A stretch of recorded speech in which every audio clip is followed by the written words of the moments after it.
Thank you, Mr. Leader. Welcome back to everybody. We come back very excited, and not just because the LSU Tigers prevailed on Saturday, but because we're in a really good mood. You know, the House Republicans went out, fanned out across the country over the district work period, and got a lot of work done. And they were talking about the One Big Beautiful Bill, which has also become known as the Working Families Tax Cut Act, because that's what it principally represents.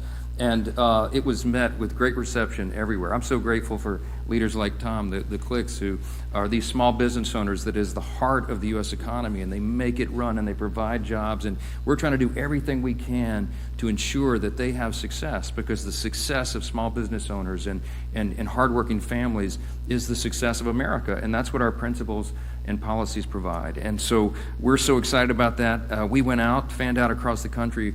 We met with business leaders just like this, with workers, farmers, families in our districts, to discuss our legislation and how it's already making a positive impact in communities across the country. I spent the month traveling my own district and 12 other states, and we went quite literally coast to coast, got a great reception everywhere we went. In my district, I met with farmers who will benefit from the permanent relief from that death tax, and small business owners just like this, who can now plan for the future better because of tax certainty and increases in the small business deductions. In Nashville, Tennessee, where I was, I met with tip workers who will keep more of what they earn thanks to the no tax on tips and no tax on overtime. And they were overjoyed by that, and we interviewed them and got their comments on it. I was in Idaho Falls, Idaho.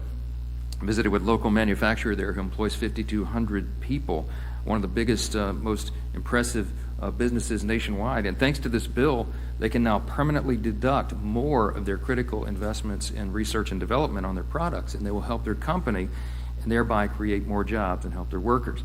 Look, whether you're a farmer, a bartender, a stay-at-home parent, a law enforcement officer, a business owner, any profession in between, the legislation that we passed is going to benefit you. It's going to benefit all Americans because, as we noted, it was written for lower and middle class earners, and they are going to feel the effects of that in very short order.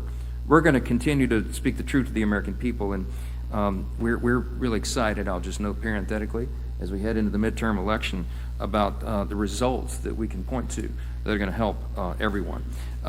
Regarding D.C. crime, it's not just the One Big Beautiful Bill that's helping American people. Since President Trump took control of the crime in this city, and so many of you live here and you experience this, they took control of the D.C. Metro Police Department, and the crime in our nation's capital has fallen off a cliff. Here's some stats. Carjackings are down 85%. Some of you, I won't ask for a raise of hands, but some of y'all live in the Navy Yard. I mean, people were scared to go to their cars at night. That's not happening anymore. I was down there yesterday, and we have National Guard, loyal, faithful, brave National Guardsmen and women walking the streets with their arms. Makes a big difference. Carjacking's down 85%, robberies down 42%, violent crime down 25%. D.C. went 11 straight days without a murder. That sounds like, wow, why would you be because that's an amazing thing around here. Nearly 1,300 criminals have been arrested and 135 illegal guns removed from the D.C. streets. D.C. residents, and the residents of every big American city, should be able to walk freely without fear of being mugged and violently assaulted and carjacked or shot at. I mean, this is common sense, and it's clear this action is needed. 81% of the people in this country believe crime is a major problem in large American cities, and we ought to do something about it, and we're the team that will. President Trump is clearly listening. His efforts have been so effective here in D.C. that Mayor Bowser, who is a Democrat, as you know, signed an executive order just yesterday welcoming federal law enforcement in D.C. indefinitely, okay? I hope my Democrat colleagues here will wake up and realize that crime is not a partisan issue. It can't be. Violent criminals don't know if you're a Democrat or a Republican before they put a gun to the back of your head and demand you give up your keys. We can't stand for that. And the Democrats should set aside their pride and stop defending violent criminals, which is amazingly what so many of them are doing right now, and work with the Trump administration to put the safety of the American people first. Regarding government funding, just very quickly, you heard Leader Scalise address this. House Republicans are continuing the FY26 appropriations process in our efforts to responsibly fund the government while also cutting spending. Why? Because, my friends, we have a $37 trillion federal debt. Now, remember, we cut $1.6 trillion in the big, beautiful bill, and that was a huge leap forward because it's the largest amount of savings ever achieved by any legislative body in the history of mankind, but it's not enough. We have to continue to spend more responsibly. This week, we'll bring up the Energy and Water Appropriations Bill to the floor, and Chairman Cole is diligently working to get all 12 of the appropriations bills out of his committee. As we always are, the House Republicans are committed to keeping the government open. And unfortunately, it seems like not all the Democrats agree with that, and they're beginning to apply their government shutdown pressure. But I want you to remember one thing. All but one House Democrat voted to shut down the government in March. And we expect, sadly, that may happen again. That will be their inclination. If the government shuts down, it'll be because congressional Democrats rejected common sense solutions to fund the government and instead caved to their far left base.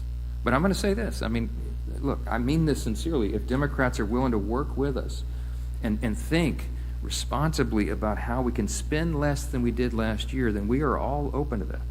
Our nation is saddled with that debt, and we've got to figure this out. Last thing I'll note, and then we'll go to questions. I just got a comment on Governor Newsom and his anti-Christian rhetoric, anti-religious rhetoric. Just one personal point here. Last week, I mean, he called me out personally a couple times, and he shamelessly mocked the victims of Annunciation Catholic School for praying after the shooting. Went online and did it in writing. I just found it reprehensible. I mean, it's really sick. In response to a video of Caroline Leavitt discussing the power of prayer amid great tragedy, the governor posted, quote, "These children were literally praying as they got shot at." I mean, why? Like, why would he do that? Why would you do that? Except that you were starving for attention. It's detestable. 2 children were murdered. More than a dozen were hospitalized, and Gavin Newsom's response was to sneer and condemn those who seek out our Creator at our darkest moments. I just thought it was evil. In fact, it's indicative of such a profound moral decay that really the only hope for Gavin is prayer, ironically, and we're told in Scripture to do that. As people of faith, we believe in the strength of prayer and intercession. It's foundational to who we are as believers, and by the way, who we are as Americans. It's woven into the fabric of our country, our deep Judeo-Christian heritage, and it's something that we represent. And as a leader of the state with the largest Christian population in America, I will keep Governor Newsom and also the people of California in my prayers, and I think he ought to be called out, and anybody who does that should be called out for it.